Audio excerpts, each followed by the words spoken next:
It's very important to ask new questions, even if you don't have the answers. Mi nombre es Maite Bachmann, soy bailarina de tango y bailarina de danza contemporánea. Tengo 33 años y estoy bailando profesionalmente hace 8 años. Yo nací en Bella Unión, en Artigas, y viví hasta los 5 años ahí. De todos modos, los primeros 5 años de mi vida nos pasamos viajando porque mis papás eran los dos estudiantes de medicina. Entonces me crié entre Bella Unión, Montevideo, Jauregui Berri, que era donde vivía mi abuela, y Cabo Polonio. Y cuando mis papás terminaron la carrera, nos mudamos a Rivera porque consiguieron trabajo en el hospital. Así que viví 14 años en Riveras. Mi papá es hijo de alemanes que se vinieron posguerra. Mi abuelo soldado en la Segunda Guerra Mundial, piloto de guerra, del bando nazi por supuesto, porque era alemán. Mi mamá es de Tacuarembó, de la ciudad de Tacuarembó, y se conocieron mis padres en facultad. Así que toda una mezcla. Mi papá vivió unos años en Alemania antes y cuando empezó la dictadura militar en Uruguay se volvió porque uno de sus amigos había desaparecido. Mis papás son primera generación de universitarios en la familia. Mis abuelas la pelearon muchísimo para sacar a las dos familias adelante y también la idea de entonces era, bueno, si estudiabas una carrera universitaria tenías el futuro asegurado, que todos sabemos que hoy en día no es tan así. Esa cosa como que se heredó generacionalmente y a mí me tocó... nada, como comerme ese verso también. Y entiendo que fue con la mejor de las intenciones, pero bueno, eso me llevó a mí a estudiar psicología. Y como de todos modos quería seguir bailando y no tenía mucha plata, porque además me tuve que mudar a Montevideo para venir a estudiar a la facultad, empecé unas clases de danzas árabes. Entonces empecé a ir, claramente no sabía nada de danzas árabes, y en un momento me empecé a copar. Y empecé como a, no sé, a hacer shows y qué sé yo, y de repente empecé a dar clases y así pasé 8 años mientras hacía la facultad. Fui a Chile, Argentina, Brasil, dando clases, haciendo shows. Y en algún momento me crucé con el tango, medio de casualidad, y yo fui a un ensayo, no me acuerdo por qué, y me dice, ¿no querés aprenderte la coreografía y bailás con nosotros en el evento? Y dije, bueno. Y cuando empecé la coreografía me di cuenta que no entendía nada del lenguaje del tango, que era un desastre. Ya bueno, me fui a una milonga un día y me acuerdo de eso, de la sensación de entrar a ese lugar y ver como los... Era una milonga donde estaba la pista abajo, una milonga es un lugar donde se baila tango de manera social. Estaba la pista de baile abajo y vos subías y tenías unas mesitas con una barra arriba, entonces veías la pista desde arriba. Y como la circulación de la gente en la pista me pareció fascinante. Dije, che, yo quiero bailar esto. Entonces ya estaba teniendo como mi crisis con las danzas orientales y qué sé yo. Y bueno, y acá estoy.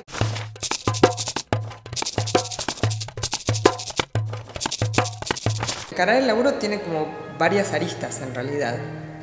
Primero creo que lo más difícil es hacerlo redituable, porque depende de lo que quiera hacer uno, en general lo que rinde más es dar clases.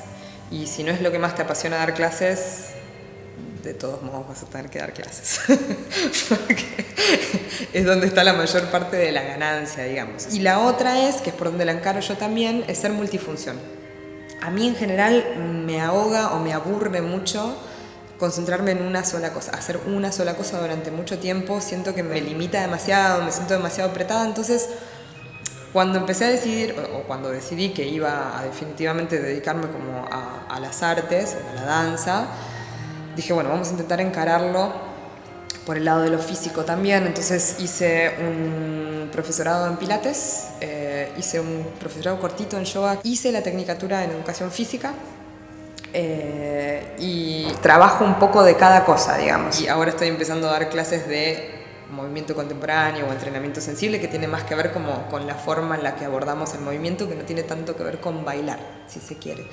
Y además, que a mí es lo que más me gusta, o por lo menos lo que más me gustaba hasta ahora, es la danza performática en escenario, que eso es como lo más difícil de conseguir trabajo, sobre todo acá en Uruguay, y mantenerlo. O sea, estar en un escenario constantemente es un poco difícil si uno no se lo autogestiona, porque salvo que seas bailarín de ballet, e incluso si sos bailarín de ballet, es bastante difícil. Por ejemplo, los bailarines de ballet tienen el Ballet Nacional del Sodre.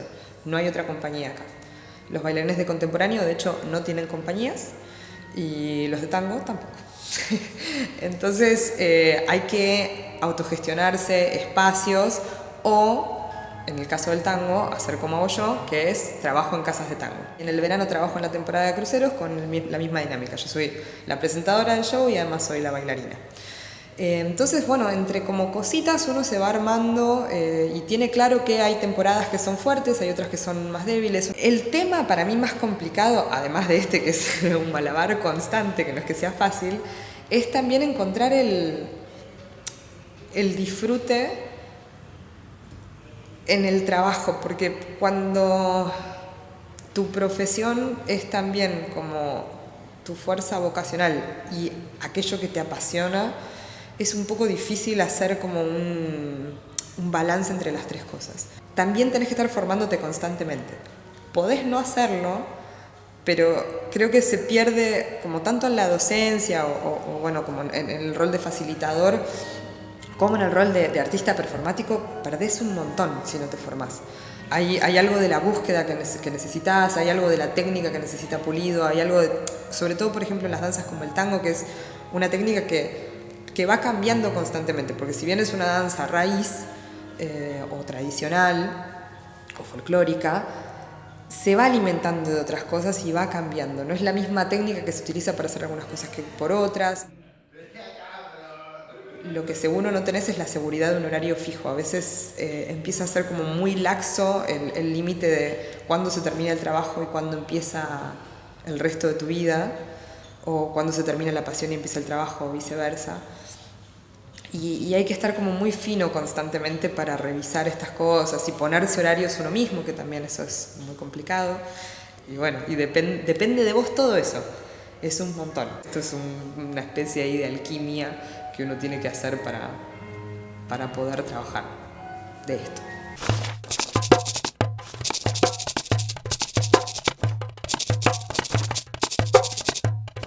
La relación con la danza en sí mismo, que es una danza que tiene cosas como muy tradicionalistas y muchas visiones de antaño, de hecho, de los roles sociales que se trasladan a la danza.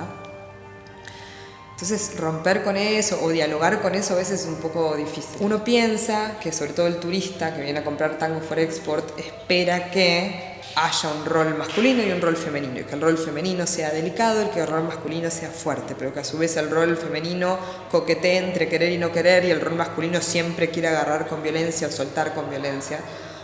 Que en realidad yo creo que es más la idea que tenemos de lo que quiere la gente que lo que la gente viene a buscar, que a veces viene a ver tango y no tiene mucha idea de qué es lo que va a ver. La movida del tango queer para mí es una manifestación de esta nueva ola de deconstrucción social. Y de hecho, que a veces uno piensa que la gente como con cabeza más cuadrada lo dice el tango gay. Y no es tango gay, es tango queer justamente por eso. Es como un tango que no entra en los cánones establecidos. Un tango que se maneja como en esto, en la disolución de algunas barreras y de algunos límites, y para mí está buenísimo. Cada uno tiene procesos distintos de madurez. Lo que está pasando mucho con muchas mujeres en el tango, o con muchas que hacemos el rol de follower, muchas que hacemos el rol de follower, es tratar de aprender el otro rol también. Sí, como apropiarse un poco del otro lado, digamos, de la danza en pareja. Porque, por lo menos en mi experiencia, y creo que en el de mis colegas también, a veces es un poco difícil, sobre todo nosotros que hacemos tango más para show, cuando vamos a coreografiar, si no tenemos elementos del otro rol, es muy difícil coreografiar. Porque yo puedo decir, bueno, si yo quiero que se genere esto y que pase esto y que qué sé yo, pero no sabría decirte con qué técnica vas a llegar vos ahí, con qué pasos vas a llegar vos ahí, porque no lo sé hacer y no lo sé marcar. Entonces necesariamente necesito de un par que tenga el otro rol bastante claro para poder montar algo en conjunto. Es muy complejo, por lo menos para mí y en mi experiencia personal, desde este rol, desde el rol de follower, poder montar cosas. Una de las frases más comunes en el tango, o sea, de las frases más tangueras que he escuchado es «eso no es tango». Y en general yo me he encontrado con mucha resistencia. no desde un lugar por ahí violento, pero sí es como, bueno, sí esa respuesta de como, no, barrera, esto no es tango, no entiendo de qué me estás hablando, eso no se puede hacer. Y entonces siento que si una tiene apropiado los dos roles o la información de los dos roles, puedes decir, bueno, mira cómo se puede hacer porque te lo estoy mostrando y te lo hago. Pero para eso requiere como todo un estudio de otra parte de la danza, que creo que eso es increíble de las danzas en parejas, que cada uno tiene un rol asignado y que por más que haya una comunicación entre los dos, si falta uno, la danza no es posible. Además, el tango tiene el plus de que es un ambiente muy chico y es un ambiente que tiene mucho que ver con la idiosincrasia de 1940. Entonces tiene esta cosa medio como protectora y guerrera y de guapo con el puñal y qué sé yo, que no colabora a que las cosas sean un poco más relajadas. Además de que la poética tanguera es de un desgarro constante de todo y de pérdida y de tristeza, que es maravilloso, pero a veces está bueno como salir a respirar un poco y ver el mundo desde otro lugar, un segundo por lo menos, para después volver y decir, ah, mira, no era tan terrible. Y creo que a veces falta un poco eso, en todos los ambientes y particularmente en el ambiente del tango.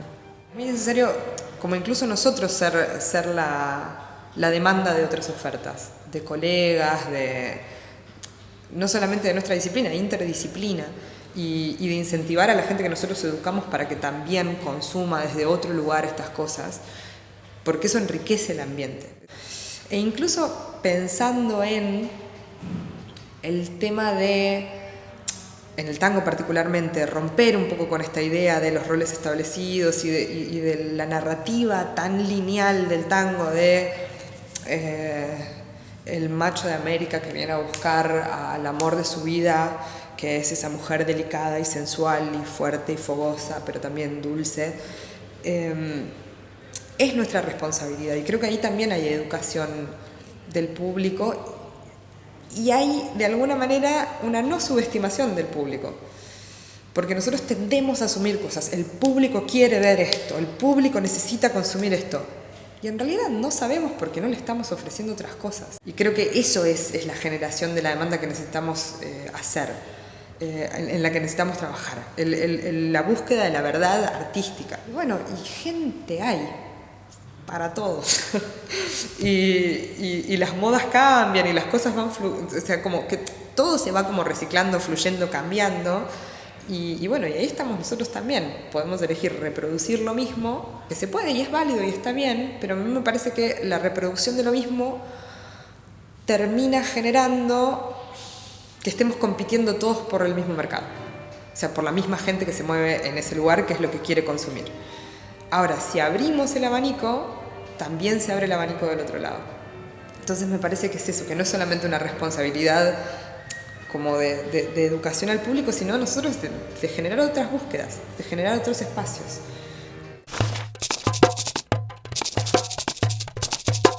El arte tiene algo que la vida cotidiana para mí ha perdido por esta hiperproductividad que tenemos constante. Pierde la sensibilidad, pierde el acceso a otras maneras de mirar, a otras maneras de sentir, a otras maneras de moverse, de generar, de jugar. ¿Qué espacio tenemos en la vida adulta para jugar? Para no pensar en qué consecuencia va a tener esto que hago. Yo creo que casi no tenemos. Y para mí el arte tiene algo de la dimensión del juego, de la dimensión de la dimensión de la exploración, que no te permiten otras cosas en la vida cotidiana. Hace muy poquito empecé como una suerte de investigación personal en la vida del movimiento de la exploración sensible o del entrenamiento sensible, desde el movimiento y desde elementos de la danza para la vida. Se abrió como esta dimensión del juego, de la búsqueda en el propio cuerpo, en el cuerpo del otro, en la interacción con el cuerpo del otro, con otros cuerpos, con muchos otros cuerpos, o de nuevo con uno mismo, que te abre una experiencia sensible sí o sí al resto de tu vida, que te abre una dimensión nueva y que te da esto que hablaba yo hace un rato de salir a respirar un segundo para volver, cuenta también con la vida cotidiana. A veces uno está como tan metido en el rollo como de la productividad en cadena y del ahorro de energía y qué sé yo, que nos olvidamos de que también hay otras posibilidades en la vida, como eso, parar, jugar, detenerse. Y el arte te permite eso, la música, la pintura, la danza, la fotografía, te permite un contacto con la sensibilidad, con la vulnerabilidad, eso. Te muestra descarnado, descarnada. Eso sí, yo creo que todos tendremos que tener un acercamiento al arte. No es obligatorio, pero se los recomiendo.